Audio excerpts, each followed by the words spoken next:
Olá, pessoal, tudo bem com vocês? Sejam todos bem-vindos a mais um programa do nosso Give Back.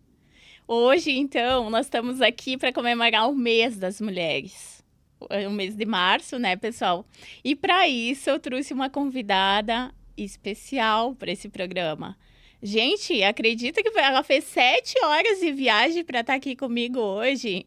É um prazer te receber aqui, Renata. Seja muito bem-vinda. Prazer é todo meu. Tá bem cotada comigo, né? Vale a pena, assim, ó. Porque são contatos ricos, né? Que a gente faz questão de estar com essa pessoa, de estar perto da tua energia. Então, eu faço questão de vir até aqui, vir a Caxias do Sul para poder manter esse networking de qualidade, né? Excelente, Renata. É muito bom te ter aqui. É uma honra te ter aqui nesse programa, né? Que a gente traz pessoas que inspiram nossa comunidade, que trazem muito conhecimento, né? Muito conteúdo. Renata, então, para a audiência do Give Back que não te conhece, conta aí quem é a Renata? Da onde vem a Renata? Bom, a Renata é uma metamorfose ambulante que ficou orbitando na educação empreendedora. Então, eu entrei na Unipampa em 2007, na Universidade Federal do Pampa. E ali comecei com educação empreendedora junto ao Sebrae para desenvolver a região da Campanha, que é a região ali de Caçapava, São Gabriel, Bagé, aquela região que começa a ir para a fronteira, Santana do Livramento, por ali. E ali a gente começou a atuar em 19 municípios, a gente conseguiu transformar em lei municipal a educação empreendedora para ensino fundamental. Então, a gente conseguiu fazer alguns movimentos interessantes para desenvolver a região através do empreendedorismo. E eu me apaixonei pelo assunto, empreendedorismo. Em 2015, eu abri o meu CNPJ, paralelamente a ser servidora pública. E aí, não preciso dizer que quem prova do empreendedorismo se apaixona. Por quê? Porque ali tu aprende que dá para crescer sem limites.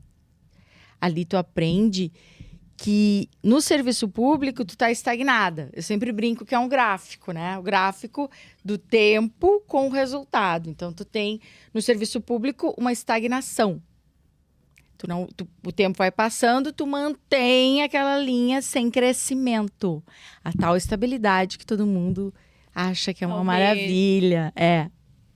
Só que, quando tu experimenta o empreendedorismo, esse gráfico, ele faz assim, cresce, cresce, cresce, cresce. E tu diz, opa, para aí que esse aqui é bem mais interessante, porque esse aqui me desafia, esse aqui me faz crescer, esse aqui me faz ir atrás de informação de qualidade. Então, tu cresce como ser humano e tu faz com que o teu entorno cresça. E é apaixonante. Então, quando tu tá ali como educadora, com a visão focada em desenvolvimento, e tu assume o papel de empresária e vê que tu pode crescer paralelamente a fazer os outros crescerem também, aí sai da frente, porque aí é apaixonante. Não tem preço, né, Renata? Não. Quando tu pega alguém e se desafia, mostra para aquela pessoa que ela também pode, né? E as histórias, as histórias de vida vão te preenchendo, vão preenchendo a tua vida de vida, né? Uma coisa assim de as pessoas darem depoimentos do tipo, tu mudou a minha vida. E aí, às vezes, umas coisas simples, uma frase que tu disse na fila do pão. Tu deu um insight pra pessoa e a pessoa ficou pensativa. Pra ti não foi nada, porque tu faz isso todo dia no piloto automático. E pra pessoa foi uma virada de chave. Isso é muito estimulante pra minha existência, como alguém que poderia dizer assim pra ti, se eu morresse hoje, eu já morreria feliz, porque eu tenho um histórico de pessoas que viraram a chave comigo, muitas pessoas que viraram a chave comigo através do empreendedorismo, sabe? E é apaixonante isso.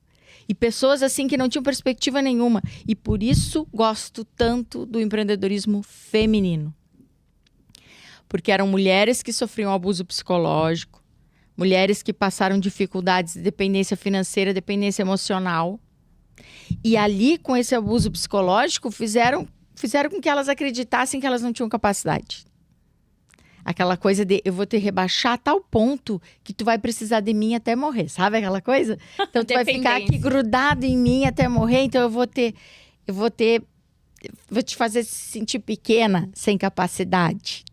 E quando ela entra numa sala de aula comigo, eu mostro para ela que isso é só uma questão de mudança de mentalidade.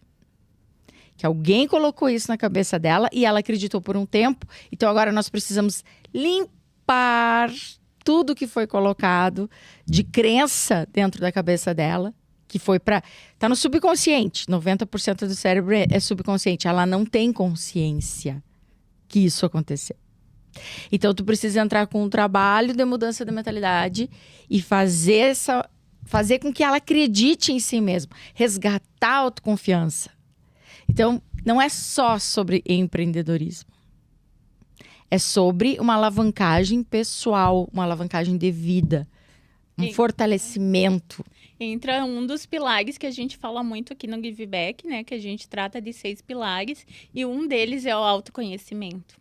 Então, essa pessoa ela precisa se encontrar a alma dela novamente, para ela dizer, não, isso faz sentido para mim e vou à luta, né? Com certeza. E digo mais.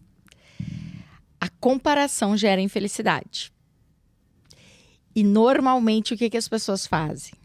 Eu vou abrir uma padaria porque o fulaninho da esquina abriu uma padaria e então eu acho que dá dinheiro, vou abrir uma padaria. A pessoa vai lá, investe, compra todo o maquinário de uma padaria, coloca uma padaria sem noção nenhuma de gestão, sem noção nenhuma se gosta ou não de fazer um pão. Não gosta de acordar cedo para fazer o pão cedo para os clientes e quebram. Por quê? Porque olharam para os outros e não olharam para si. Através do autoconhecimento, se tu sabe o teu potencial, o teu ponto forte, o que faz o teu olho brilhar, o que faz o teu coração cantar e como tu pode explorar isso para fazer dinheiro, que eu não falo ganhar dinheiro, eu sou contra falar ganhar dinheiro porque é um trabalhão para a gente fazer dinheiro. Então, ganhar dinheiro até é injusto, porque é um trabalhão, empreendedorismo, mas é um trabalho gratificante. Então, quando tu se conhece, tu pode até abrir tua padaria, mas se tu tiver certeza que é pra ti a padaria, entendeu? Que faz sentido pra ti. Aí sim, pode abrir que tu vai prosperar, porque aquilo faz sentido. Aí estamos falando de autoconhecimento. Aí estamos falando de olhar pra si. Com certeza vai dar certo, porque quando olhamos pra gente e identificamos o nosso potencial, a gente explora aquilo ao máximo. E aquilo que eu não sei, eu vou atrás da informação. Dentro do que vai alinhar o meu potencial. O propósito, né? Exatamente. Porque senão eu vou perder tempo. Tem gente que faz cursos aleatórios e não sabem nem por que estão fazendo os cursos. Eu vou fazer os cursos porque eu acho que vai ser bom para mim. Não. Primeiro, tu precisa se conhecer e saber os teus valores, para onde tu quer ir, quais são os teus principais talentos, o que faz sentido para ti. E aí, quando tu mapear tudo isso, aí é a hora de tu dizer assim, bom, baseado nessas informações aqui, como eu posso potencializar isso para fazer dinheiro lá na ponta? E aí entra o que eu costumo dizer, criar múltiplos funis de renda. Porque as pessoas se limitam por um funil. Tem gente que passa uma vida presa na CLT, num único funil de renda, preso naquele funil, assim, ó, como se aquele funil fosse, meu Deus do céu. E aquele funil não te dá a chance de sonhar, não te dá a chance de fazer planos, porque ele te dá a chance só para sobreviver. De viajar, de conhecer pessoas. Então, assim, quando tu começa a falar em múltiplos funis de renda, através dos teus talentos, aí as pessoas ficam assim, tá, mas como assim? Por onde é que eu começo? Pelo autoconhecimento. Se conhece e depois explora e vai diversificando. Porque, olha, quando a gente começa a ver que dá para diversificar, a tua cabeça começa a borbulhar, que tu diz assim, meu Deus, eu tô com tanta ideia que eu não sei.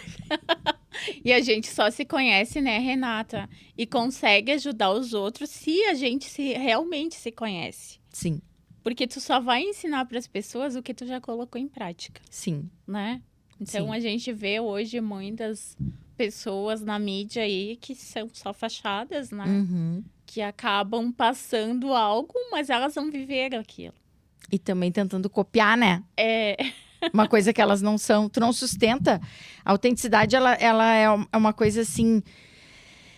Tu não tem como querer copiar quem quer que seja, porque lá pelas tantas vão perceber que tá artificial.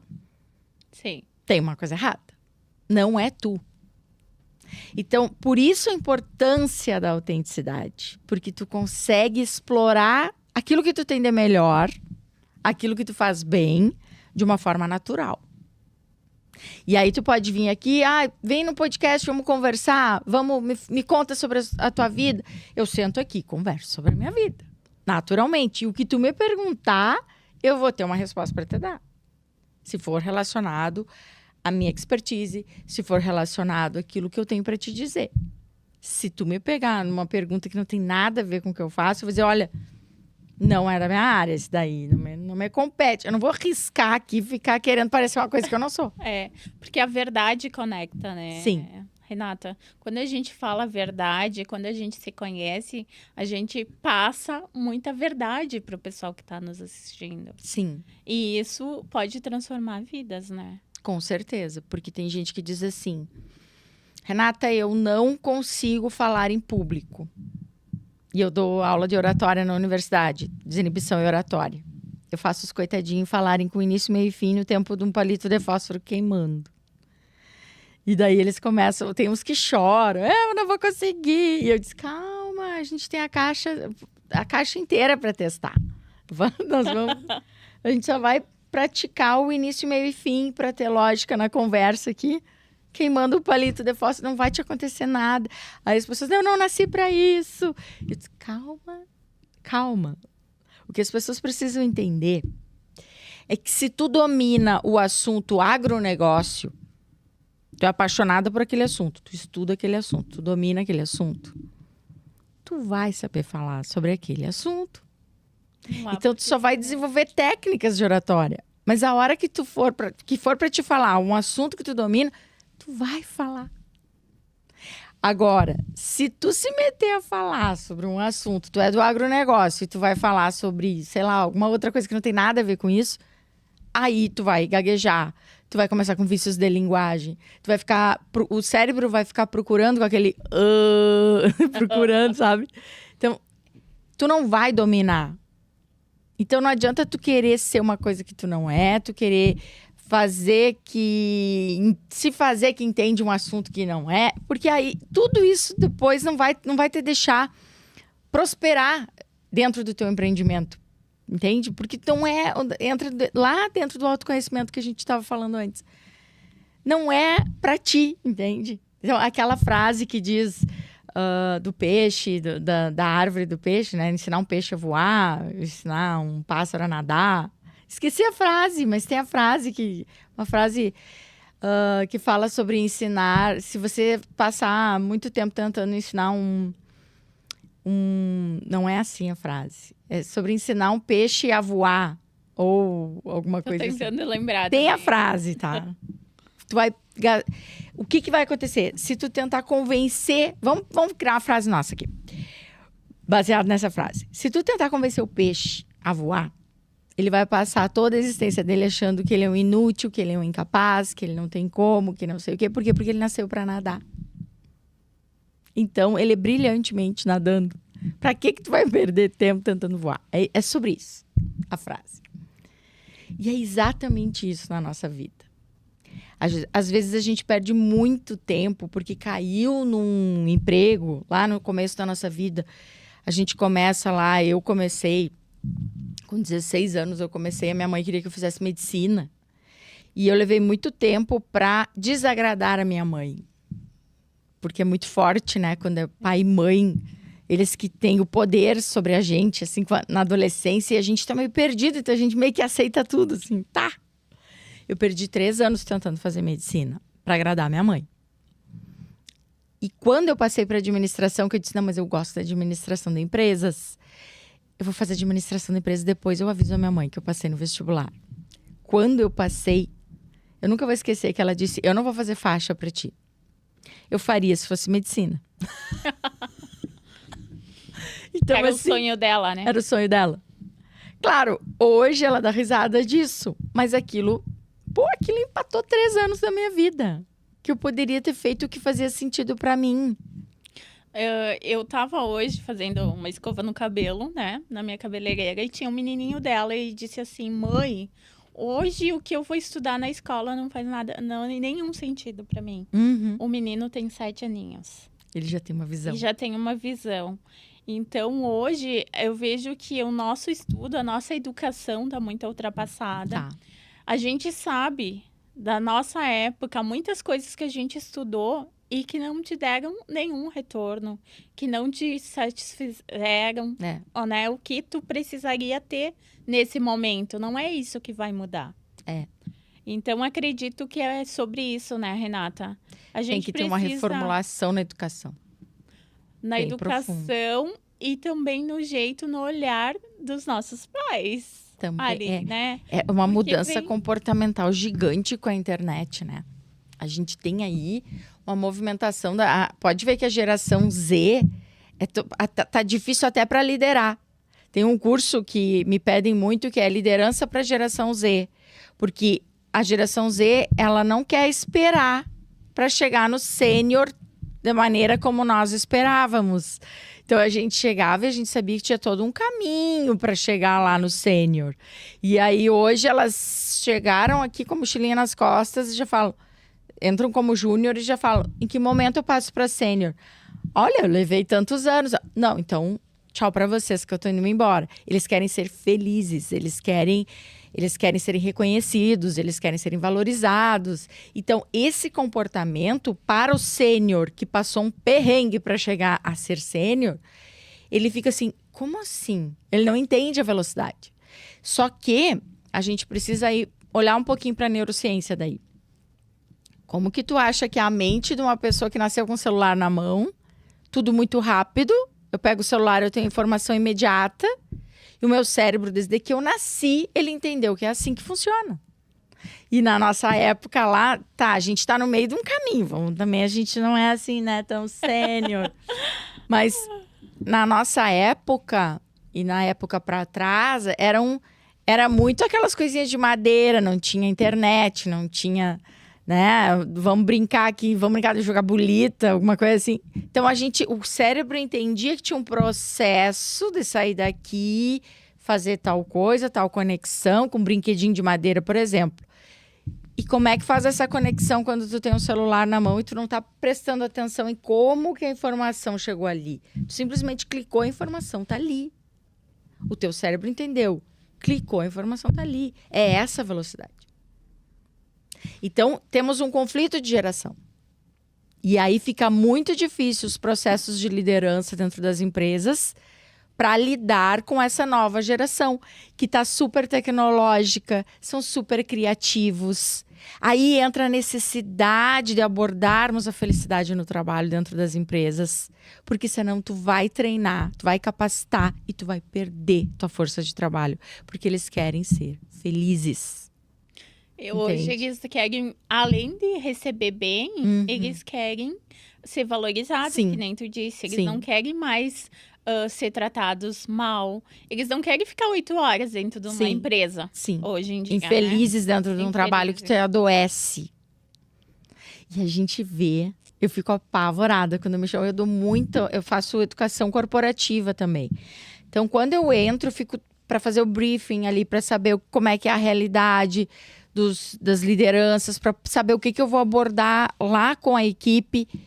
E eu fico vendo assim, eu olho para eles e digo, gente, eu acho que a gente vai ter que fazer o treinamento para as lideranças e não para as equipes, porque vocês estão muito atrasados. Vocês estão simplesmente considerando coisas que não cabem mais para essa época. Vocês estão exigindo metas altíssimas e desumanas que eles não têm como cumprir. Isso é adoecedor. Isso gera um nível de estresse adoecedor no colaborador. Ou ele vai sair afastado por algum burnout, alguma coisa assim. E o próprio líder, dependendo se ele está no meio de um caminho, ele é um líder abaixo de um outro líder, então ele também está sendo cobrado na ponta. E ele é muito cobrado, dependendo se é uma rede grande, alguma coisa assim, que eles têm toda uma metodologia para fazer, para bater metas, né? É adoecedor. Eu fico apavorada, eu digo assim, meu Deus, eu não ia aguentar uma semana nessa empresa. Eu não ia aguentar, eu ia chorar, eu ia chegar em casa e ia chorar. Então, assim, é muito, muito necessário que se fale dentro do empreendedorismo sobre felicidade no trabalho, sobre a felicidade da equipe que trabalha contigo, porque ela vai te entregar muito mais se ela estiver feliz, se ela estiver saudável, se tu valorizar o horário dela de descanso. Tem gente que fica mandando WhatsApp com demanda de trabalho às 11 horas da noite, porque amanhã tu tem que fazer tal coisa, ou então no domingo. Claro que vai ter campanhas que às vezes tu tem que sair do teu horário, é normal, ok. Mas eventualmente... E tu vê que em algumas empresas é corriqueiramente a liderança quer que o 24 horas. ela quer um serviço de escravidão ali à disposição. Então não dá, não cabe mais. E aí começa a rotatividade, as pessoas saírem, as pessoas adoecerem. É muito difícil dentro do empreendedorismo a gente quer que a equipe esteja alinhada com a gente para alcançar os resultados que a gente espera. Só que a pessoa não está dentro da nossa cabeça e ela também não tem o amor pelo negócio que a gente tem. Ela tá ali para fazer um trabalho. Então, para te fazer com que aquela equipe tenha o brilho no olho que tu tem para chegar no resultado que tu espera, para te envolver essa pessoa, ela tem que ganhar junto contigo. Porque senão, para ela, tanto faz. Eu digo que o líder hoje, ele tem que ser horizontal, não serve Sim. mais aquele conservador que só manda e as pessoas obedecem. Ele tem que entender o sonho da pessoa que está trabalhando com ele. Claro. Porque ele quer que a pessoa que está trabalhando com ele ajude ele a alcançar as metas e objetivos dele. Mas ele vai ter que fazer a mesma coisa.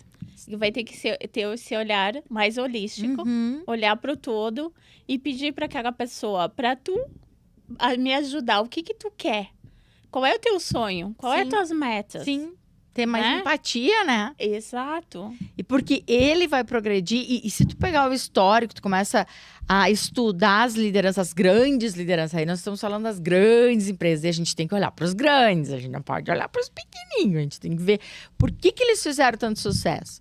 Aí entra Napoleão Hill aí, né? Aquela coisa dele pesquisar o sucesso dos milionários, ficar 25 anos pesquisando para escrever um livro. Para ver o que tem de padrão de comportamento naquele grupo de pessoas. Então, se eu sou uma líder e eu quero ser uma boa líder com resultados, porque eu preciso liderar a equipe para ter os resultados que a empresa busca. Se eu quero ser uma boa líder, eu preciso olhar para os grandes. Como que os grandes fazem? Qual o comportamento? Aquela coisa do Globo Repórter. O que eles comem? Como eles vivem? E eu preciso adotar as estratégias parecidas, pelo menos, dentro da minha realidade, claro.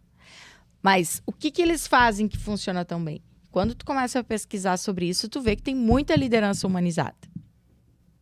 Tu vê que o líder, ele inspira. Ele inspira as pessoas a fazerem as coisas. Elas fazem porque elas querem que aquele líder tenha os melhores resultados. Elas admiram aquela pessoa. E quando o líder... Vamos falar... Posso falar palavrão, assim, leve ou não? Pode. Quando o líder é meio filho da puta, sim, a gente não quer que ele tenha sucesso. Entende? A gente quer mais é que ele se estrepe, a gente só quer o salário no final do mês e dane-se. Não tô nem aí pro teu resultado. Aí ele chega, porque eu tô sendo cobrado, porque não sei o quê, porque não sei o quê. E a pessoa tá aqui na ponta te olhando e dizendo, e eu com isso? Não tenho nada a ver. Tu não consegue envolver. Isso. Entende? Exatamente. Tu não consegue captar a pessoa. Porque se tu não tem empatia pela pessoa, a pessoa também não vai ter contigo. E a gente vê aqui na nossa região, a gente vê Tramontina, a gente vê Grandene, a gente vê próprio Caxias do Sul, Marco Polo e Randon. Por muito tempo eu olhei também pro seu Raul, pro seu Paulo Bellini. O que esses caras fizeram que deixaram um legado? né? E aí tu conversava com os funcionários de chão de fábrica, eles diziam, na época que eles estavam vivos, eles passavam todo dia de manhã, eles chegavam antes de nós e eles pegavam na nossa mão e davam um bom dia. Então, tem coisas que não tem como não enxergar, que é isso que Sim. tu falou. Eles olhavam Liderar aquela pelo exemplo. pessoa, Uhum. se espelhavam nela. Sim, liderança pelo exemplo. É a pessoa ter uma legião de fãs dentro da equipe. Isso é muito forte. Tu ter uma legião de fãs dentro da tua equipe. Mas aí tu tem que ser exemplo. Tu não pode ser o líder que cobra uma coisa que tu não faz. Que o áudio tem que bater com o vídeo. Aquilo que eu falo tem que bater com aquilo que eu faço. É a congruência sistêmica. E eu comecei a tomar água e comecei a falar que, não, vou tomar água, peraí. Então, assim, congruência sistêmica, que é a pessoa enxergar em ti os teus valores. Enxergar em ti aquilo que tu fala e ver se tu aplica realmente na tua vida. Ou se tu tá só me falando da boca pra fora. Se eu enxergar em ti os teus valores, e por isso que nós nos afinamos tanto quando a gente se conheceu lá no Despertar Digital. A gente estava num evento em Porto Alegre. Nunca tinha se visto. Aí a gente conversou. Em meia hora de conversa, a gente detecta os mesmos valores. A gente sintoniza e por isso que tem a expressão nosso santo bateu. Então, tem gente que o meu santo não bate, né? Uma pena porque ele deveria descer o cacete naquelas pessoas que ele não...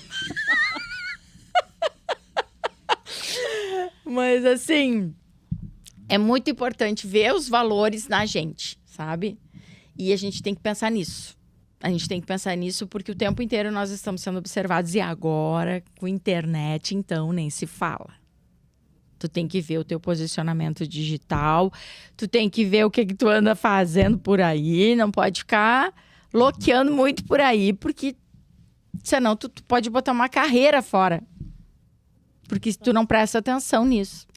Lembrando nisso que tu disse, por muito tempo eu e meu esposo fomos chefe escoteiro. Uhum. E quando a gente é chefe escoteiro, quando a gente faz algum evento com os jovens, a gente não pode usar bebida alcoólica. Uhum. E quando esses mesmos jovens, essas mesmas crianças te vêem num outro ambiente que não é do escotismo, eles acabam te cobrando, porque Sim. tu é o exemplo. Sim. Então, normalmente, quando a gente ia em algum evento social que tinha as mesmas crianças do escotismo, a gente evitava bebida alcoólica justamente porque Tu tá tem que estimulando. ser o exemplo. Claro, né? tu tá estimulando.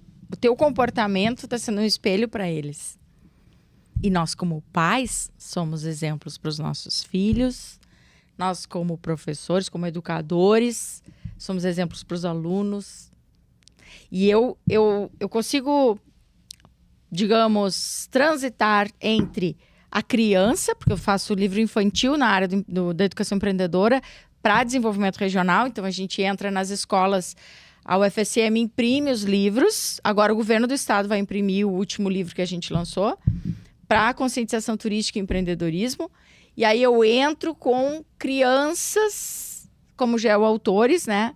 Falando sobre o livro, eu coordenei o livro para eles, e aí eu fiz eles passarem pela noite de autógrafos, aquela coisa toda, para eles experienciarem a vida de autor.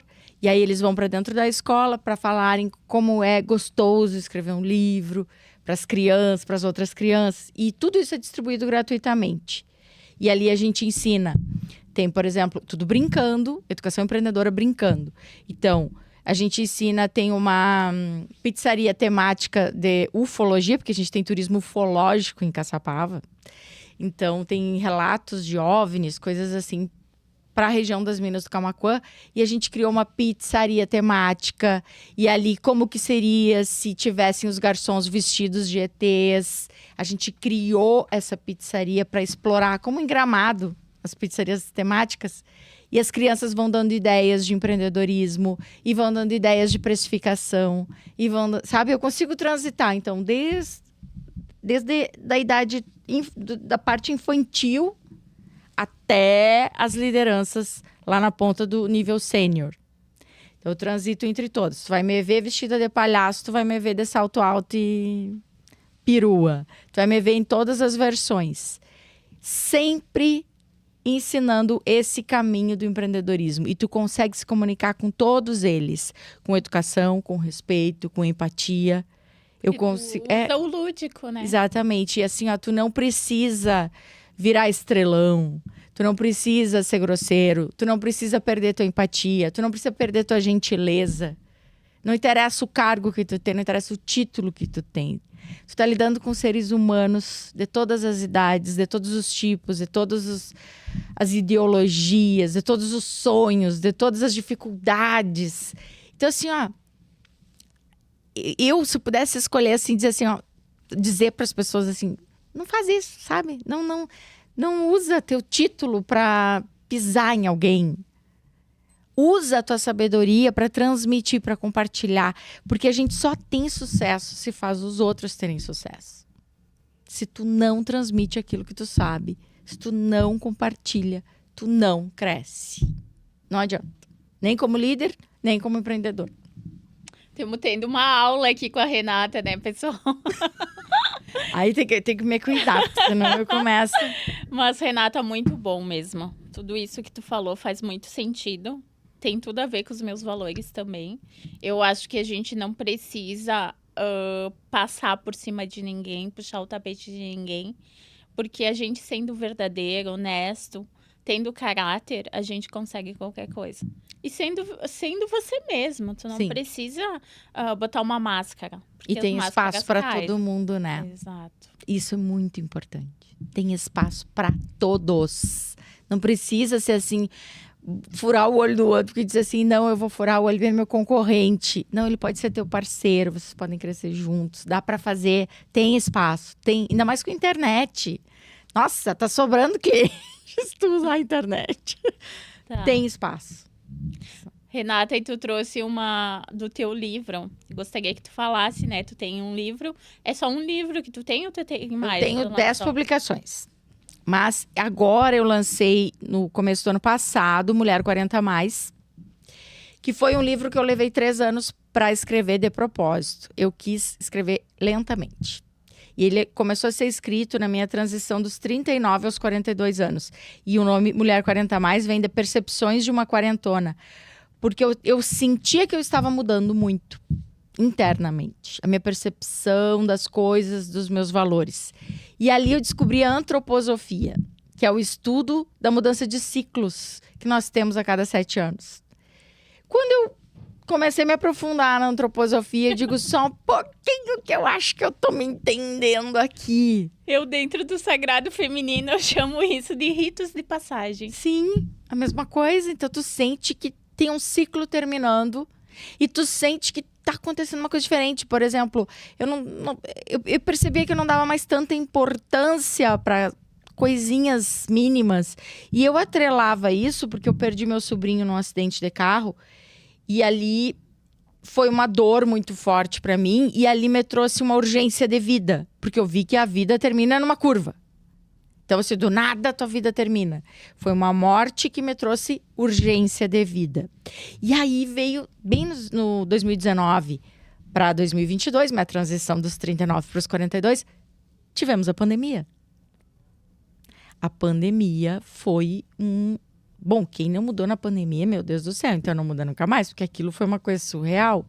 A gente nunca imaginou que aquilo ia acontecer naquela intensidade que foi.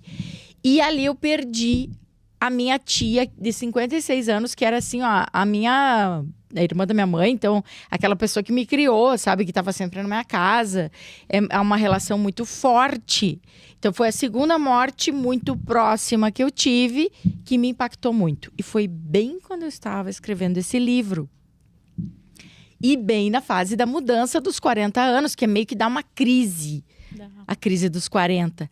Porque tu se sente na metade de um caminho que tu não sabe o tamanho que ele tem. Será que é metade? Será que ele termina amanhã? Será que eu vou até os 80? Será que eu vou até os 100? Aí tu começa a se questionar o que tu fez, se aquilo fez sentido. Se tu morresse hoje, tu morreria feliz? Se tu pudesse terminar hoje assim, ó, tá, tu tem mais 1 ano de vida, tá? O que tu construiu até aqui tá bom pra ti? Aí tu começa a se questionar. Opa, não, peraí. Eu quero realizar umas coisas maiores, sabe? Eu não quero só isso. Esse diálogo interno começou a ocorrer muito forte ali, perto dos 40. E eu disse, eu vou escrever um livro sobre isso, mas eu só vou escrever no momento da emoção. Na hora que eu estiver realmente me questionando sobre algo. Então, eu sentava e escrevia aquele capítulo, ou no momento de dor, no momento de vulnerabilidade, no momento onde eu estava me sentindo pequena, estava me sentindo confusa, estava me sentindo sem entender alguma coisa, sabe? Assim, eu digo, o que está acontecendo comigo? E quando eu me sentia perdida, eu ia atrás da informação como psicanalista. E eu disse, isso aqui pode servir para outras pessoas. Porque outras pessoas fazem 40 anos. Outras mulheres passam por essas transições. Outras mulheres se questionam sobre essa falta de sentido. A vida vai perdendo sentido, vai perdendo a cor. Mas não é. É que tu tá mudando. O teu amadurecimento tá fazendo com que tu perceba as coisas assim. E muitas coisas já não te servem mais. Exatamente. E outras pessoas vão e outras pessoas vêm. Sim. E muda nosso ciclo de amizade. Porque Sim. às vezes já não faz mais sentido fazer compra no shopping. Hoje, pra mim, não Isso. é uma coisa que me faz sentido. E tu se sente culpada por estar mudando. Tipo, eu não quero mais andar com esse grupo aqui. Mas não é que eu não gosto de vocês. Eu só quero ficar quieta na minha. Tu descobre a solitude. E entende que solitude não é solidão. Solitude é o prazer de estar sozinha. Só que daí, lá pelas tantas, eu comecei a sentir culpa. Porque eu dizia assim, meu Deus, eu tô sentindo prazer quando todo mundo sai da casa e eu fico sozinha lendo um livro na beira da lareira, no inverno, por exemplo. Será que o que tá acontecendo comigo? Será que eu tô arrependida de ter meus filhos, de ter minha casa? Ai, que horror. Não tem nada. Nenhum problema. É a solitude. A gente precisa ficar com a gente mesmo. E que bom que a gente alcançou a solitude. Porque é sinal que a gente tem prazer da nossa companhia. Quando tu tem prazer da tua companhia, tu não precisa ficar preenchendo com... Ai, tem que sair, tem que ir pra balada, tem que ir pra... Tu não precisa porque tu não quer, tu quer o contrário. Tu quer ficar contigo. Só que daí tu precisa administrar a culpa. Porque tu vai ter que dizer não. E quantos de nós, às vezes, a gente quer dizer não? E a gente diz assim, não, vamos lá jantar não sei aonde. Ai, mas eu queria ficar em casa vendo uma série, sei lá, comendo uma pipoca, vendo minha Netflix, entendeu? Tipo, é um compromisso comigo. Então eu aprendi, e isso eu ponho no livro.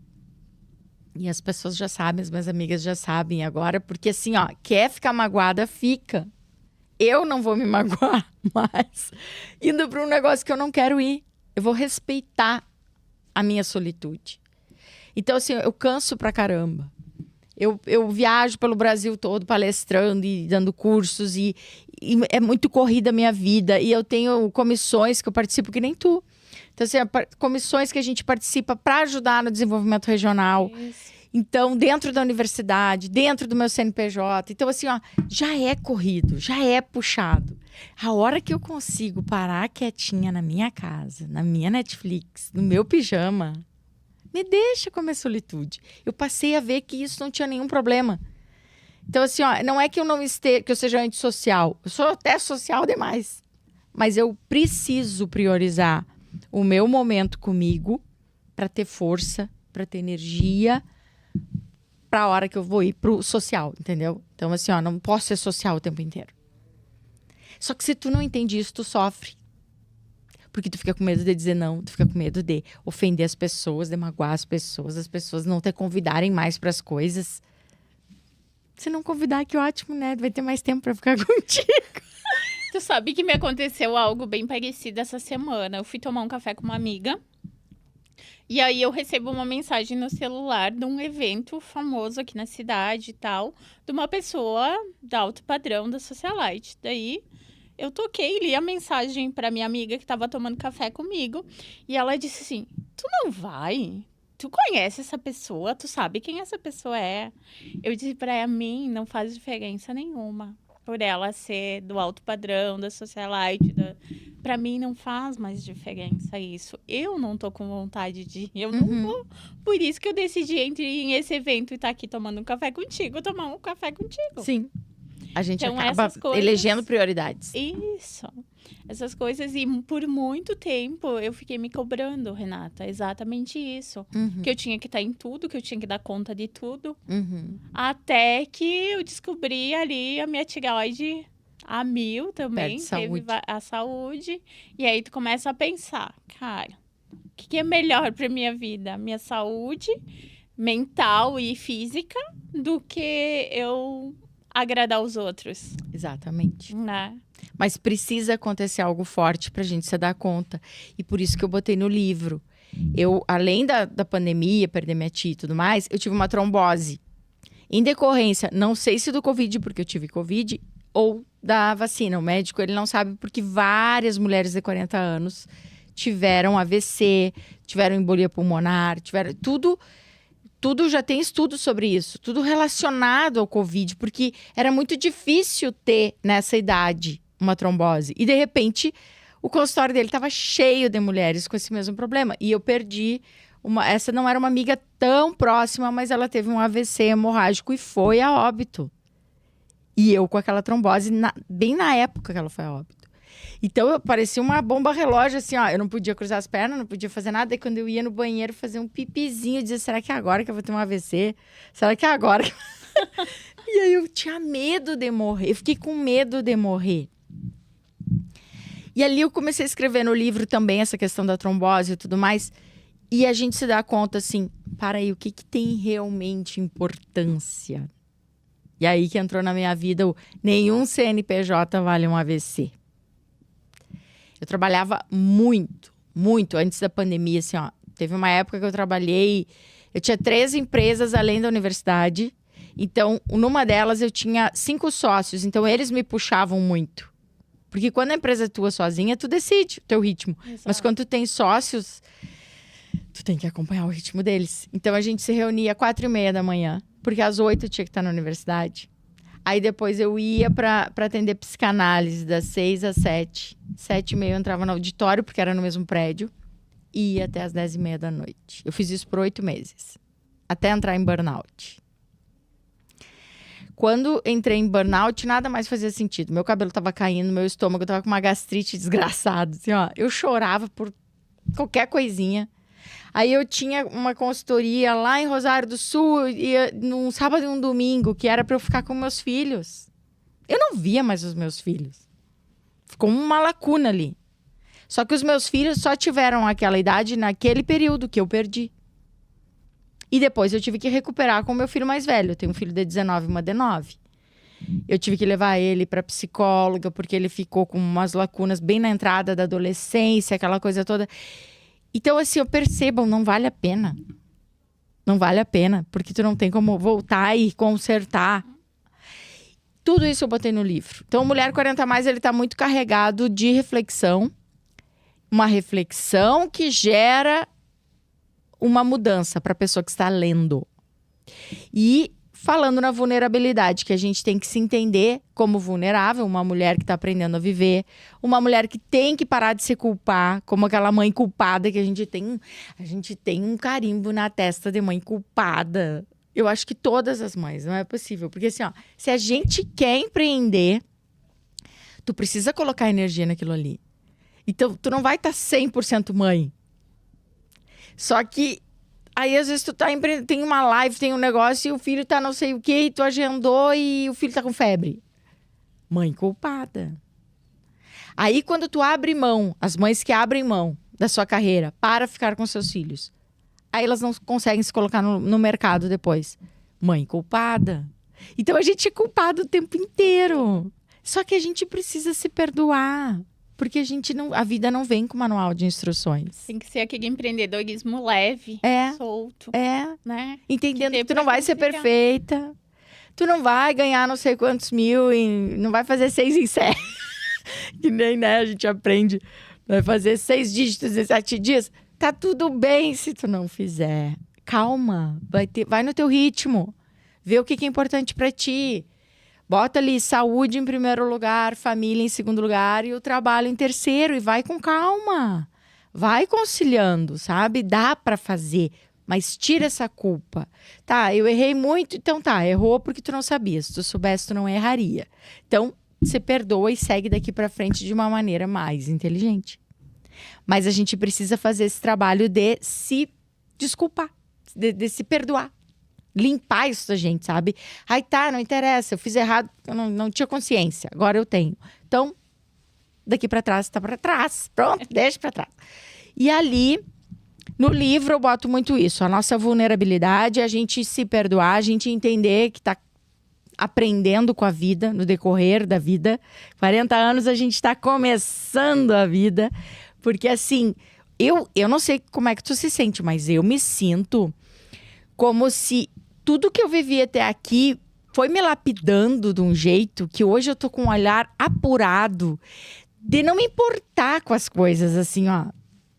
Sabe, já teve gente me chamando de velha na internet, dizendo assim, que ela tem 40, agora eu tô com 44, mas quando eu tava lançando o livro, ela tem 40, achei que ela tinha uns 55, olha a cara dela, ela é acabada. Tem muito hater na internet.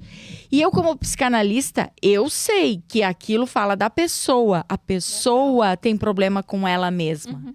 E ao me ver dentro de uma comunicação que eu tô com desenvoltura para falar e que eu não tô preocupada se eu tô com essa ruga, com essa outra ruga, se eu tô assim, se eu tô assado, se o meu cabelo é cabelo de véia, se não sei o que. Se eu não tô preocupada com isso, isso incomoda ela. Porque ela não tá satisfeita com a autoestima dela, então ela me agride. Então, quando tu critica o outro, é aquilo que tu critica no outro é algo que tem que ser curado em ti. Eu, como psicanalista, eu sei disso, mas e quem não é? E quem não sabe? E quem se abala com o que os haters falam e deixa de empreender, e deixa de acreditar num sonho, porque alguém fez uma crítica. Então as pessoas, elas não têm noção de como é forte uma crítica, como é forte um veneno. Então elas vão lá e largam, destilam o seu veneno. E se tu não tem cabeça para se blindar disso, tu fica muito vulnerável e tu desiste. Então eu falo sobre a vulnerabilidade no livro e eu trago Brené Brown nesse livro. Tu não viu um documentário da Brené Brown, que é uma escritora americana que fala sobre vulnerabilidade, ela pesquisa sobre a vulnerabilidade. E tem uma parte que é do Theodore Roosevelt, que fala assim, sobre estar na arena. E eu botei isso no livro, porque eu achei fortíssimo. E aí eu sempre gosto de repetir para as pessoas.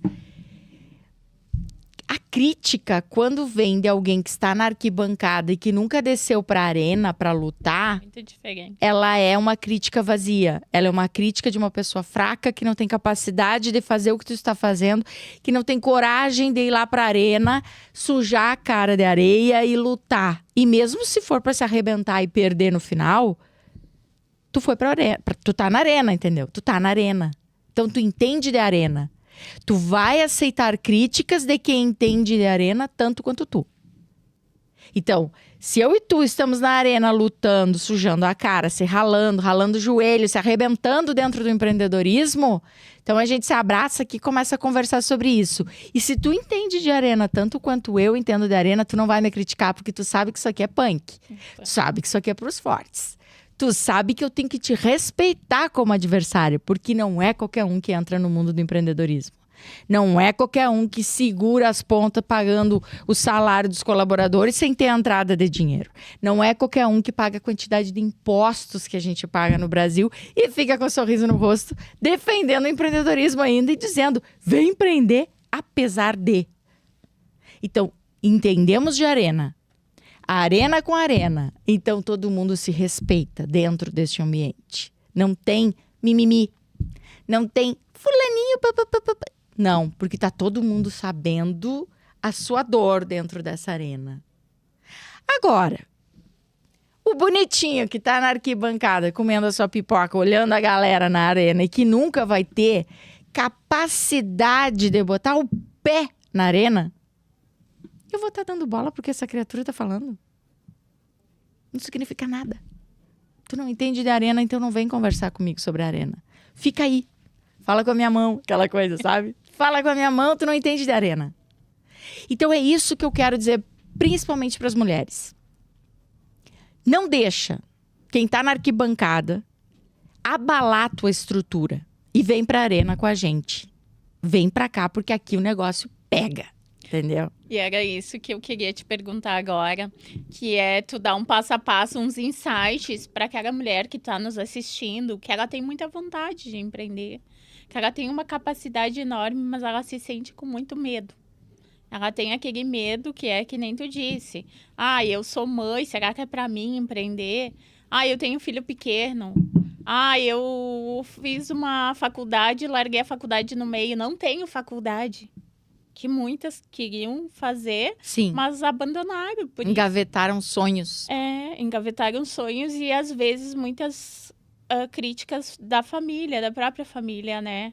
Eu diria que a maioria das vezes a gente é a família. Um conceito, às vezes, de mãe. Por muitas vezes eu também fui cobrada. Kati, tu não paga, minha mãe, né? Kati, tu não paga em casa. Uhum. Tu tá sempre em volta, tu larga a tua família, né? Mas pelo propósito que eu sei que eu vim fazer aqui, Uhum. que é isso que eu tô fazendo aqui no Give Back, que é a parte de comunicar, de mostrar para as pessoas, de passar o conhecimento, né? Eu tenho certeza que eu vou ajudar muita gente fazendo isso. Com certeza. E por que acontece isso? Por causa dos cenários. Vamos pensar em cenários. Eu sou muito professora, eu gosto de explicar no detalhinho, como diz o Joel J. No detalhinho. Então, assim, imagina o cenário dos nossos tataravós. Era um cenário de guerra, era um cenário horrível, era uma dificuldade tremenda. E ali tu tinha, assim, ó, muitos filhos morriam com muita facilidade. Então, chegava a morrer 2, 3 filhos dentro dos históricos familiares. Perdiam seus filhos. Ou por gripe, ou por alguma coisa. Não tinha vacina, não tinha não sei o quê. Era muito comum acontecer isso. Agora vem para o cenário dos nossos avós. Bom, já que morreu essa galera na guerra, vamos povoar o mundo. Então, tu pega históricos de avós aí que tinham 12, 15, 16 filhos, 20 filhos. Minha avó tinha 7, não foi tão longe assim. Não, por parte do meu pai, meu avô teve 17 filhos. 17 filhos, por quê? Porque morria com facilidade, então vamos povoar bastante, porque se morrer, pelo menos eu fico com um grupo aqui. E a minha avó faleceu com nem 40 anos, que acredito que seja de câncer de útero, só que naquele tempo ninguém sabia dizer direito o que foi. Ela faleceu até hoje, não sabe tinha estudos explicar, também, né? E, em compensação, meu avô faleceu com 98. Olha só. Então... Olha só. E aí entra também o desgaste da mulher, né? Bom, mas enfim, cenários. Cenários dos nossos pais. Não, mas pra que tudo isso de filho, criatura? Como é que eu vou sustentar? Porque aí eles viram dificuldade, tudo que acontecia. Os cenários mudando, tá? Os cenários mudando. Vamos supor que eu não tô acompanhando essa mudança de cenário e digo, não, mas tu tem que ter 7 filhos, vamos fazer filho, porque senão, como assim? Teu avô, teus pais, eles vêm com modelos de avós. Não, tem que fazer, porque teu avô fez. Só que os cenários estão mudando, são outros. Aí vem a gente. Não, eu vou ter um casal, tá bem bom ali, ó, tá joia. Aí vem outra geração. Eu não quero ter filhos. Tu pega assim, as mulheres estão priorizando suas carreiras e estão optando por não ter filhos. E tá tudo bem. É uma escolha. Tu tem o direito de não querer ter filho. Ninguém tem que te dizer, tu tem que ter filho. Baseado em quê? O que tu tem que ver com a minha vida? Tu não tem nada a ver com a minha vida. Então, é muito difícil para uma mãe, dentro de um cenário, que vem de uma avó, que tinha que ter 7 filhos, que tinha que não sei o quê, porque a mulher, para ser mulher, tem que ter filho. Não. Isso é tua crença. A tua linhagem de crença diz que tem que ser assim. Mas nada tem que ser assim. Porque qual é o certo? Tem o meu certo, o teu certo, tem o certo, entende? Cada um tem o seu certo. Sempre digo que não existe certo ou errado. Existe a aquilo maneira que é de ver. bom pra ti. Exatamente. Que realmente te faz. Exatamente. Então perceba que essas crenças, e ainda para completar, 90% do cérebro é inconsciente, é subconsciente.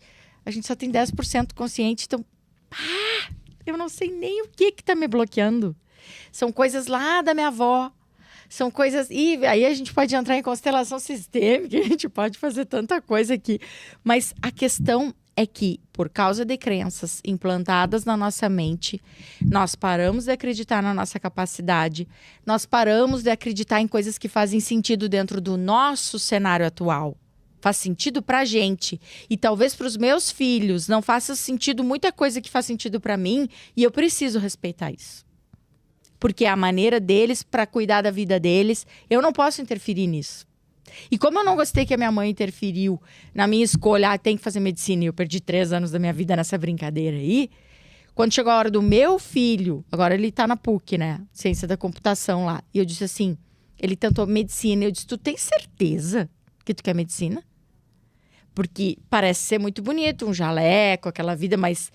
Porque eu tenho 2 primos que estão fazendo residência médica. E é punk, 72 horas de plantão. E eles não dormem. E não tem nada de glamour ali, entendeu? Então eu digo, às vezes as pessoas... eu quero medicina porque é legal. Jalequinho branco, não sei o quê. Mas eu não queria também desestimular ele. Porque ele queria. Foi o contrário. Olha só. Então eu deixei livre. Eu disse, tu escolhe. Lá pelas tantas, ele disse, mãe, eu quero ciência da computação, porque eu me identifico mais. Agora, eu não quis falar. Mas para uma pessoa que tá sempre na frente do computador, agora eu acho que tu tá mais alinhado com o que vai te fazer feliz. Mas a escolha tem que partir dos filhos. Então, por que eu tô falando isso? Para contextualizar. Porque dependendo do pai e da mãe que tu tem, da pessoa que te criou, do marido que tu tem, da esposa que tu tem, aquela pessoa tá terminando... E tu não tá percebendo. Ela tá dizendo que tu não tem capacidade muitas vezes. E tu tem capacidade. Todos nós temos capacidade. Todos nós. A menos que tu tenha algum problema cognitivo, algum problema de deficiência, alguma coisa assim. Mas se tu não tem, tu tem capacidade. Só tu precisa, aí através do autoconhecimento, descobrir aquilo que tu tem mais facilidade, o tipo de inteligência que tu tem, porque nós temos vários tipos de inteligências. Eu sofri muito com a lógica matemática até entender que eu não tinha ela. Eu acho que assim, ó, se tu me falasse, ó, Renata, 5 mais 3 mais 2, ferrou. Eu fico assim, porque a minha inteligência é linguística. Só que entende que tu precisa entender que existe isso, que existem diferenças de personalidade, que tem temperamentos diferentes. E que quando tu se conhece, tu diz, tá, isso aqui não é pra mim, mas isso aqui é. E eu também vivi, eu casei muito nova, com 21 anos. E aí com 30 eu quis me divorciar. Só que dentro da minha crença, lá da minha família, eu não podia me divorciar. Porque eu tinha jurado na frente de um padre, que era até que a morte me separasse. Estávamos os 2 infelizes e eu ali dentro daquela crença presa. E aí eu parei e pensei, eu nunca vou esquecer o dia que eu pensei sobre isso. E eu não quero ofender a religião católica nem nada, porque eu não tenho nada contra as religiões. Eu não tenho religião porque eu acredito em Deus. E eu acho que o templo da gente tem que ser a nossa casa, e a gente tem que fazer o bem, e a gente tem que fazer para os outros aquilo que eu gostaria que fizesse pra gente. E essa é a minha religião. Eu brinco que a minha religião é o amor. O amor e o respeito pelas pessoas. Eu não preciso estar num tempo para provar que eu sou de tal religião, entende? Mas a religião vem da palavra religue. Religar o homem a Deus. Então, por isso que ela se faz necessária para lembrar que Deus é importante, que tu é bem pequenininho e que existe algo maior, que se quiser pode chegar para ti e dizer assim, ó, acabou o jogo para ti, minha querida. Baixa a tua balinha. Tem algo maior que te rege, te protege, te fortalece e que tu não é um ser supremo. Tem eu, sabe? Então, tô fazendo esse parênteses para deixar claro.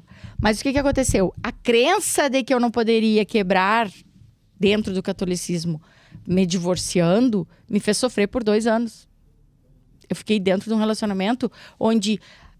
hoje eu me dou muito bem com meu ex-marido, mas na época, ele dizia, tu sem mim, tu não é ninguém. Quem é que tu vai ser sem mim? E eu, quando resolvi me divorciar, eu me lembro que eu pensei assim, mas o padre nunca casou. Por que o padre está dizendo que eu não... Baseado em quê? Se ele não viveu essa experiência. Você que não tem isso. E aí eu enfrentei. Eu enfrentei a cara feia da minha mãe, do meu pai. Eles me apoiaram no final, mas foi muito difícil chegar na escola do meu filho e ver todo mundo cochichando. Ela tá divorciada, sabe? Aquela coisa assim, parecia uma leprosa que ia passar alguma coisa pra eles, assim. Foi muito difícil. Uma cidade pequena é muito difícil. Mas, o que aconteceu? Eu fui pra audiência de separação e eu fiz questão de não querer nada. Hoje eu me arrependo. Hoje eu já digo para as mulheres, vocês não estão em condições de pensar na hora de se divorciar, entrega para um advogado que ele vai pensar por ti. E vai fazer o que é justo. Eu abri mão de tudo. E disse assim, só quero que tu me dê meu sobrenome de volta. ia pensando no meu filho e tchau, pode ficar com tudo. Hoje eu vejo que eu fui burra. Mas eu dei problema, por quê? Porque eu posso também contar essa história. Eu posso contar a história de que eu peguei, fui embora com o meu filho, aluguei um apartamento, eu morava num duplex, coisa mais linda, maravilhosa, que assim, ó, as pessoas olhavam e diziam, é uma vida de comercial de margarina. E eu fui para um apartamento alugado com meu filho, como servidora pública, com meu dinheirinho, sabe? Comprei meu carrinho e comecei do zero. E levei 7 anos até ter minha casa própria, fiz a minha casa do jeito que eu queria. E assim, da onde que saiu essa força? Do empreendedorismo. E também porque eu deixei de ter no meu ouvido uma pessoa dizendo, você sem mim não é ninguém. Você não tem capacidade. Você não sei o quê. Então, entra lá, fiz toda essa volta para te dizer lá na tua pergunta. O que tu tem para dizer para as pessoas? Acredita na tua capacidade. A tua capacidade está aí. O que tu tem que fazer é limpar na tua cabeça o que fizeram tu acreditar todo esse tempo. Que tu, sem aquela pessoa, tu não é ninguém. Que tu não tem força, que tu não tem capacidade, que tu não tem inteligência, que tu não tem coragem. E quanto ao medo que tu falou, todas nós sentimos medo. O medo nos acompanha constantemente. Só que, paralelamente ao medo, eu tenho que ter coragem. A coragem é agir apesar do medo, entendendo que o medo tá ali, que ele é importante para mim, porque senão eu vou me estabacar toda lá na frente. A gente tem que ter um pouquinho de medo pra, né? Não posso me atirar. Se eu me atirar no raso, eu me quebro. Então, eu tenho que ter medo. Mas eu tenho que ter coragem. E isso vem entender que tu é vulnerável, entender que tu tá na arena e que tu só vai dar bola pra quem tiver na arena, ignora quem tá na arquibancada, entender que muito do teu medo tem a ver com crenças que te limitaram, que te botaram para baixo e que tu não tem consciência, porque tá no subconsciente. Então, entender que tu precisa te conhecer e começar a fazer essa limpeza de ti mesmo, assim, ó, limpeza mental. E eu aconselho reprogramação mental. Porque o cérebro não separa o real do imaginário. Então, tu precisa fortalecer ele com positividade, com mensagens de que eu posso, eu sou próspera. Tu pode estar na M, tu vai dizer que tu é próspera. Eu sou próspera, meu Deus. Tu pode até brincar. Eu nunca vi tanto dinheiro na vida, brincando, sabe? Por quê? Porque o cérebro ele não sabe separar. Prova disso é quando tu vê um filme que tu chora e tu sabe que é um filme. E tu choras, dependendo do... Você distrai um pouquinho, tu entra dentro daquela história e tu chora. Por quê? Porque o cérebro não separa o real do imaginário. Então, usa a teu favor. Reprograma a tua mente, fortalece a tua mente. Não escuta gente tóxica. Não deixa... Te blinda. Precisamos nos blindar, sim, literalmente. Não fica assistindo TV... Literalmente. Tragédias. E exatamente. Exatamente. Porque o cérebro, ele tá vendo, fulano foi estuprado, fulano foi assaltado, e tu tá ali, em vez de estar aprendendo uma coisa que vai te fortalecer, tu tá vendo uma notícia horrível. Eu não vejo televisão, já vai fazer 10 anos. E as pessoas falam, mas tu não é alienada? Não, não sou, porque eu tô na internet. Então, assim, ó, inevitavelmente eu tô sabendo sobre BBB sem... Eu não vou dizer odiar BBB, porque é uma palavra muito forte, mas eu acho uma perda de tempo. Então, assim, ó... Não gostando de BBB, aparece pra mim, eu tô sabendo tudo que tá acontecendo, então eu não consigo ficar alienada. Porque a internet, ela não te deixa ficar alienada. Então eu não preciso ver televisão. Porque o que eu quero saber, eu pesquiso e sei sobre aquilo, entendeu? Então, eu acordo muito cedo, acordo 5 da manhã, eu medito meia hora por dia, eu trabalho toda a minha emoção, todo o meu emocional e minha energia, já para me blindar. E aprender a dizer não, principalmente para os vampiros emocionais, para as pessoas que vêm te sugar, que vêm te puxar para baixo, que vêm... Você sempre tem, tu sabe identificar, a gente sabe identificar uma pessoa negativa. Corta. A pessoa vem, tu diz bom dia, a pessoa já chega... Pra baixo. Ai, tô com uma dor no meu ciático. Ai, não sei como é que tu consegue ser tão animada de manhã. E começa a te puxar, sabe? Tu fica assim, meu Deus do céu, já fica se arrastando ali em 1 minuto de conversa. Se blindar. Falando nisso, Renata, tem um livro que eu quero indicar pro pessoal que trata muito dessa energia e ajuda a gente a se blindar, que é o Profecia Celestina. Ótimo. Não sei Tem se filme tu já também. leu, tem Já li. filme e tem Já um li. livro, né? Uhum. O livro ele traz nas entrelinhas, ele é mais profundo, né? O filme ele é mais uma história mesmo. Mas o livro ele é muito legal e ensina realmente a gente sentir as pessoas. Sim. Porque hoje a gente tá muito no automático e não consegue enxergar isso, né? A gente Nossa precisa... visão é muito... A gente precisa se observar e observar como se sente perto de algumas pessoas. E cortar aquelas pessoas, porque elas estão te vampirizando.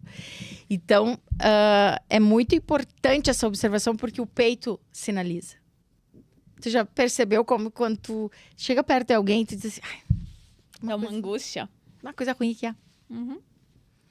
Porque isso aqui é um chakra. Então, assim, ó, é captação de energia. E é por isso que eu não gosto de abraçar a gente que, assim, negativa, não chega perto de mim. Eu mal digo, oi! Pra não tocar na minha aura. Quanto mais os meus chakras. Não. Eu trabalho muito isso aqui pra te vir sujar com a tua carga, sabe? Então, assim, ó, não. Se tu é negativo, fica aí no teu mundinho, que eu fico aqui no meu. Não tô nem aí, o que tu tá achando da tua arquibancada? Me deixa na minha arena aqui, que eu tô ocupada com a minha arena, sabe? Porque se tu não se blinda, as pessoas te atrapalham de tal forma que tu desiste dos teus sonhos. Tu desiste de lutar pelas tuas coisas, pela influência dos outros. E como isso é recorrente, né?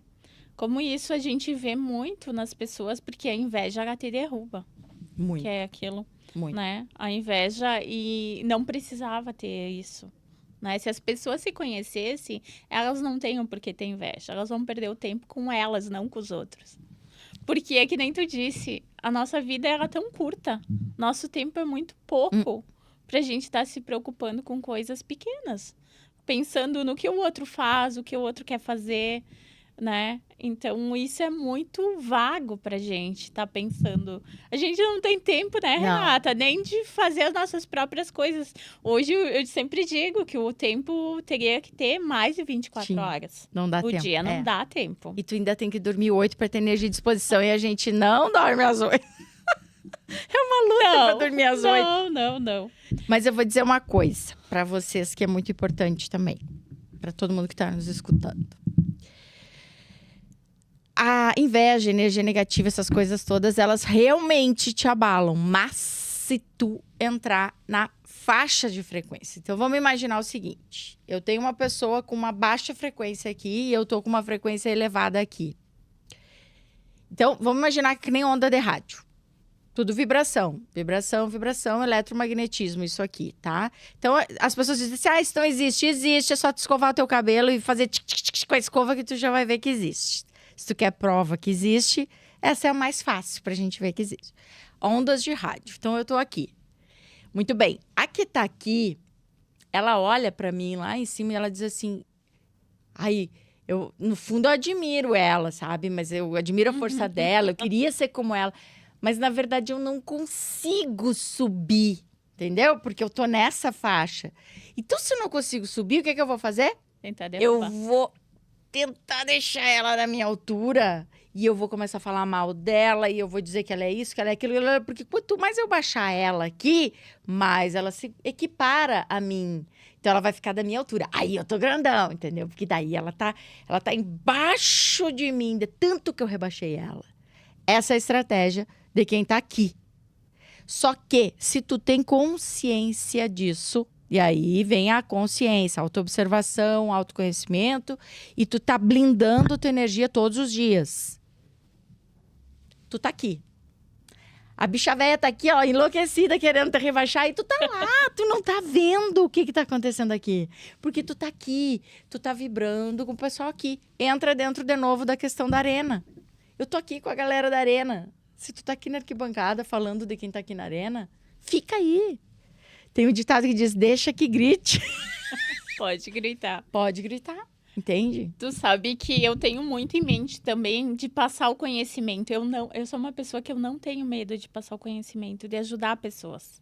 Porque eu sempre penso dessa forma aí. Sim. Eu estudo muito.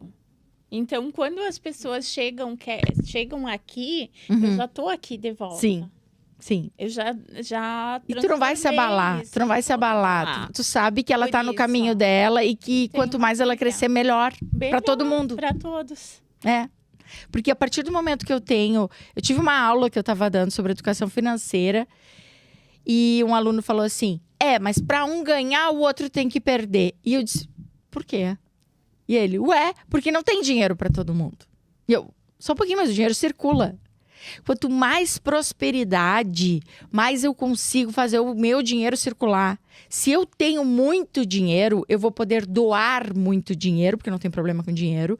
Eu vou poder contratar um pintor, um encanador, um eletricista, um jardineiro, porque aí eu vou estar aqui, produzindo dinheiro. E o dinheiro, ele sai da minha mão, ele vai para a mão do pintor, o pintor vai lá no mercadinho, paga o mercadinho. Então, assim, não vai faltar dinheiro. O dinheiro só vai circular em mais mãos. Então, a prosperidade gera prosperidade. Então, não tem como acontecer de acabar o dinheiro. Isso é mentalidade da escassez. E muitas vezes eu falo para as pessoas que dinheiro é energia, que tudo é energia, Sim. né?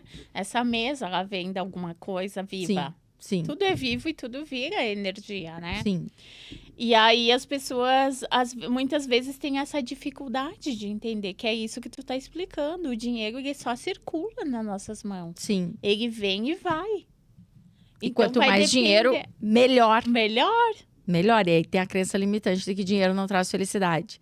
Porque alguém que não tinha capacidade de buscar fazer dinheiro achou lá pelas tantas, vamos pegar lá em 1900 e bolinha, achou lá pelas tantas que era mais confortável dizer esse ditado tosco, porque aí ele ficava confortável, entendeu? Justificava o fato dele não ir lá e lutar, fazer o seu dinheiro. Então vamos dizer que dinheiro não traz felicidade, que aí fica mais fácil pra mim, que tô aqui na zona de conforto, e aí, né, a gente fica todo mundo pobre, infeliz. E a gente acredita nessa crença e vamos todo mundo morrer abraçado e pobre, sem dinheiro, sem conseguir prosperar, passando dificuldade. E aí, quando tu fala que dinheiro traz felicidade, eles falam assim, mas eu conheço muito rico que tem câncer. E eu digo, não, mas eu não falei que uma coisa tem a ver com a outra. Eu disse que é muito bom ter dinheiro. Eu me sinto muito bem quando tem dinheiro sobrando na conta. E quando tá faltando dinheiro, mas dá até dor no estômago. Se eu tenho uma conta para pagar e não tenho dinheiro na minha conta. É sobre isso que eu tô falando. E o rico, ele tem câncer. O pobre também tem câncer. O rico consegue ir para um baita de um hospital fazer o seu tratamento e até morrer com uma dignidade. E o pobre que não tem condições, ele vai ficar numa fila, não vai conseguir fazer o tratamento, vai passar tudo que é trabalho. Então não tem nada a ver com ter câncer, não ter câncer. Então para de repetir bobagens, sabe? As pessoas ficam repetindo bobagens para justificar a sua falta de visão empreendedora, de achar que dinheiro é solução, porque é solução. O dinheiro é a solução para o desenvolvimento.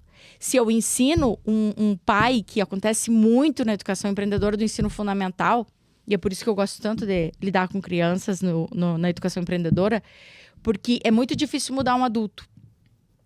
Ele já está tudo predisposto. Dinheiro não traz felicidade. Pronto. E a criança está aberta para mim. Então, ela chega e diz assim, meu pai está desempregado. Ele já tentou de tudo e não consegue emprego. E eu disse assim, então vamos fazer um exercício aqui. Tu vai dizer pro teu pai comprar água. Ele vai comprar água por tanto. E ele vai lá para aquele ponto turístico com um isopor d'água. E ele vai fazer tanto. E aí tu diz para ele que a partir de agora ele é um empresário. Ele não é mais desempregado. E aí o filho muda o pai. Porque é uma conexão emocional muito forte. E aí eu tenho ali, de desempregado, eu tenho uma família empreendedora. E é isso que a gente faz em 19 municípios no Rio Grande do Sul, junto com o Sebrae. Universidade, Sebrae, todo mundo. Eu acho a coisa mais linda do mundo. Por quê? Porque as pessoas, elas não conseguem enxergar que eu estou desempregado. E o que eu posso fazer, então, se eu estou desempregado? Eu posso gerar uma renda como? Se eu preciso do dinheiro, se dinheiro é bom, se dinheiro traz felicidade. Eu quero ter essa felicidade. Então, entende que é uma mudança de comportamento, de mentalidade que tem que ocorrer? Porque aí a pessoa começa a vender água no sinal e ela ganha dinheiro. Ganha não, faz. E a vibração dela Faz muda. dinheiro. Tudo muda, né? Sim. Ela começa a enxergar, começa a aparecer pessoas querendo ajudar ela. Sim. Começa a ter conhecimento com outras pessoas. E sai da posição de vítima. Exato. O vitimismo é uma coisa que me irrita muito. E eu vi esses dias uma pessoa se arrastando, não sei se chegou a ver um vídeo, que tinha uma pessoa se arrastando para chegar no semáforo pedir dinheiro. E aí todo mundo dava com pena, tararara. Aí no final ele levantava e saía correndo numa boa. Assim. Então assim, ó, aquilo te faz não acreditar mais em quem realmente tem uma deficiência, entende? E quem realmente tem uma deficiência pode contar com uma entidade para ajudar. E aí eu gosto de ajudar as entidades. Porque aí eu não fico ajudando gente que eu tô na dúvida, entendeu? Assim, o que será que tá se fazendo? Será que não tá? E eu prefiro ajudar também ensinando, não dando peixe, mas ensinando a pescar.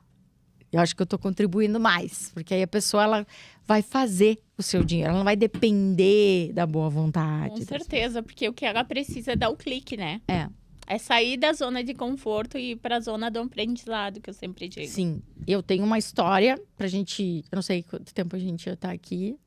Mas eu tenho uma história que dá pra gente se encaminhar até pro fim depois, fazendo esse link com o que a gente tá falando, que foi uma aluna que me marcou muito, porque ela estava sem nenhuma perspectiva, porque a filha dela não podia ir para a escola, estava numa idade que não podia ir para a escola, a creche não aceitava, então ela tinha que ficar com a filha e não conseguia emprego. Só que ela chegou num limite que ela não tinha o que dar para comer, de comer para a filha. E ela me mandou uma mensagem dizendo que ia deixar a filha com alguém, que ela estava pensando até em acabar com a própria vida. E eu fiquei 2 horas conversando com ela e perguntando: o que tu faz bem? Qual uma coisa que tu faça muito bem, que tu goste de fazer? Ah, eu não sei fazer nada. Eu disse: não, todo mundo tem algo que faz muito bem. Só que é tão natural pra ti que tu não percebe que é algo que tu faz bem e que é um talento. Mas tem algo que tu faz naturalmente. O que que é? Eu não sei fazer nada, eu só sei fazer uma torta de sorvete.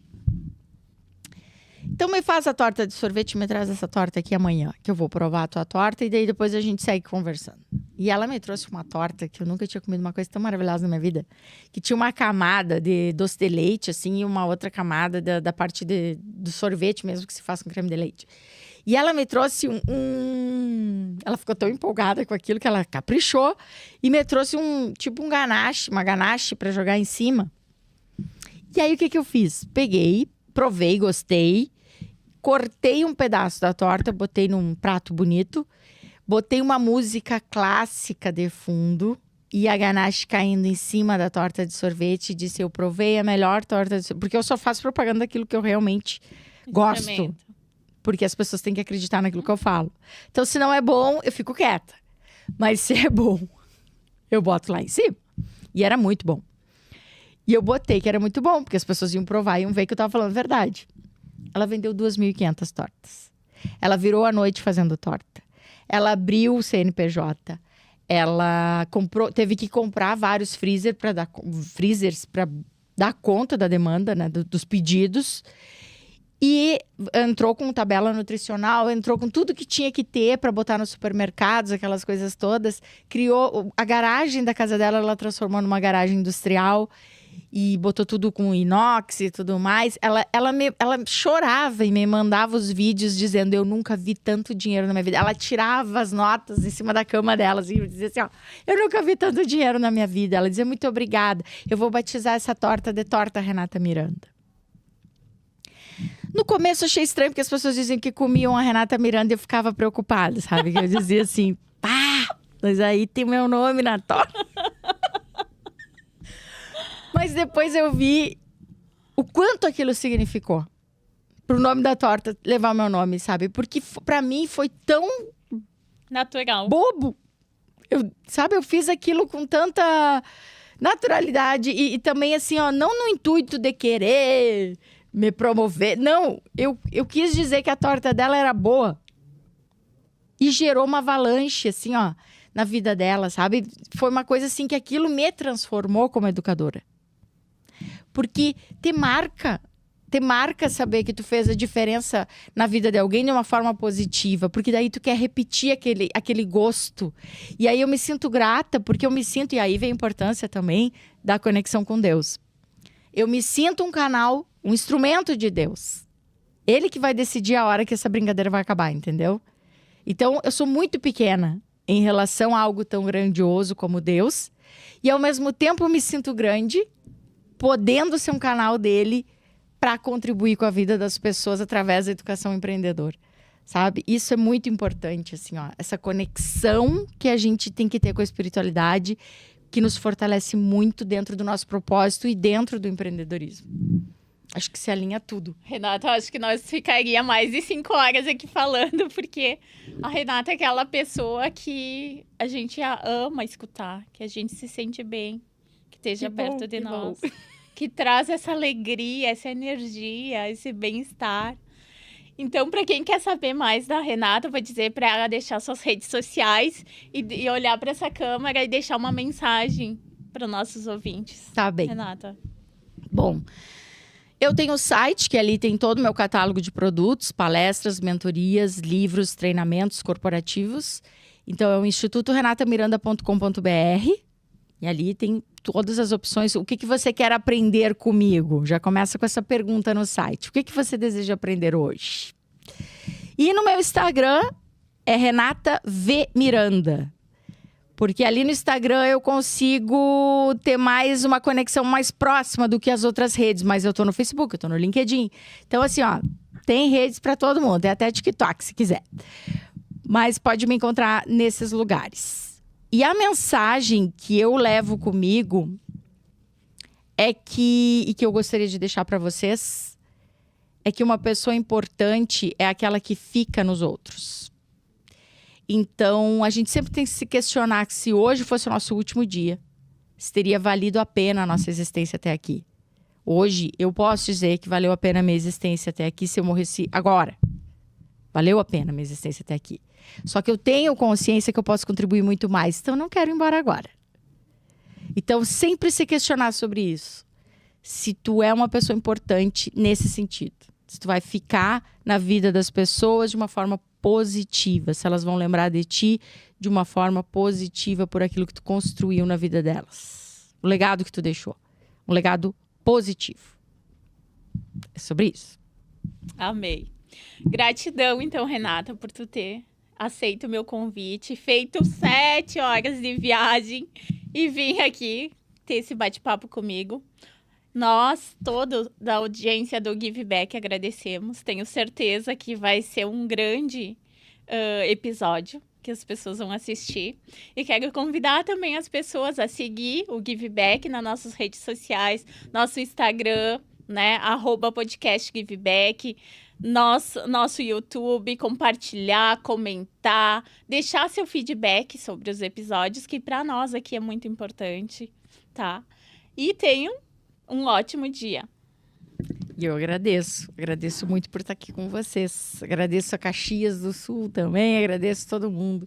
E volte quando quiser, Renata, as portas estão abertas. Tá bem, eu que agradeço.